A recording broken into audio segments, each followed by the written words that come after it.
Always been very passionate about the heritage of rally, and you know, being a young boy, and I was watching, you know, when Mr. Carlos Sainz, Juha Kankkunen, they drove with the Toyotas, and especially the heritage and the history of Toyotas is something really, really special and unique, and I love these old Toyota rally cars. And okay, there's some other cars I really enjoy as well, but for sure Toyota is the brand number one for me.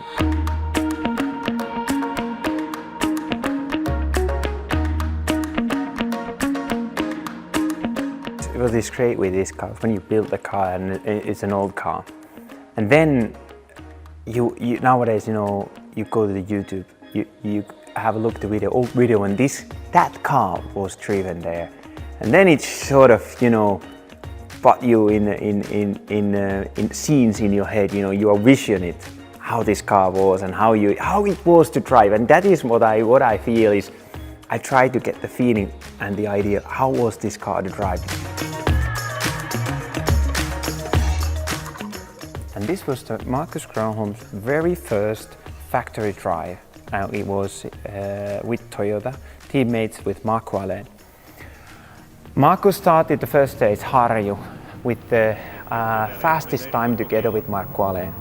First drive as a works drive and the fastest stage time immediately. What a great start, but unfortunately everything ended up on quite early on Friday for Marcus Gronholm. He went off on the stage called Vaheri, and he hit the stone and he broke the suspension.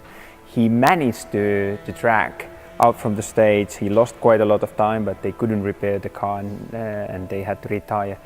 And here, I saw you, here is what happened. He hit the stone and the suspension mashed the car, and then you can see that this piece has been changed because this was mashed in on the accident. So this tells the story from the moment, 1992 in Vaheri. So that's always that the car has to have a story. Here we have another Toyota Celica. This is the ST165. So this, when Toyota came in World Rally Championship in 1988 with the Group A regulations, this was the 165 which was introduced. Kankkunen was the driver in that time, but this car is the 1992 version, because this and this is the last they drove in Rally Sweden 1992.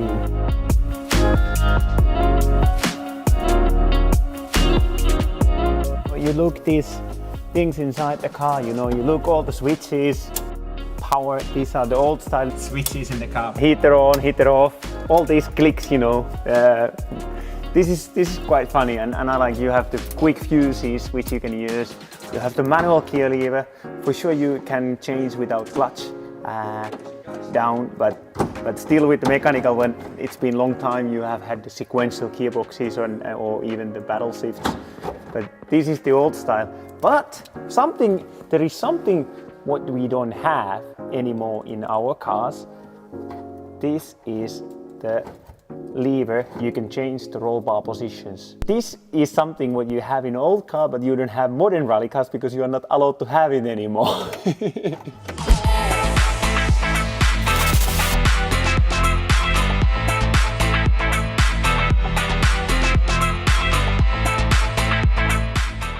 You know, it's been a long time I've been actually in the car, and already today when I jumped first time in the car, it's like, you know, the joy came immediately.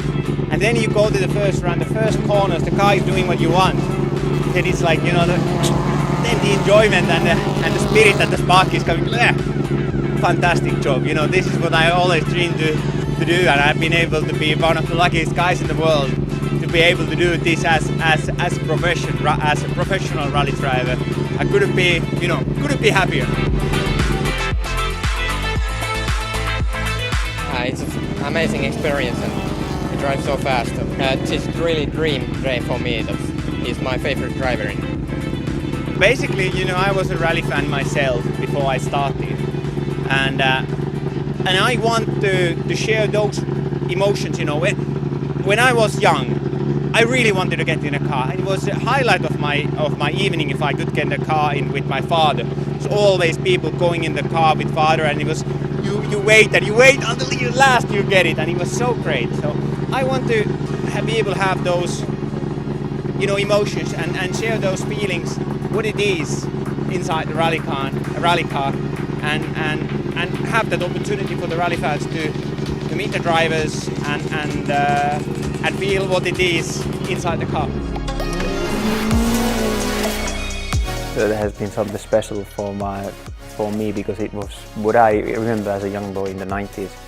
This was the best and the fastest car, and this was the Toyota drivers were always the ones who were successful. This is what I saw, and that's why I have always had in vision in my head I would like to drive for the Toyota one day.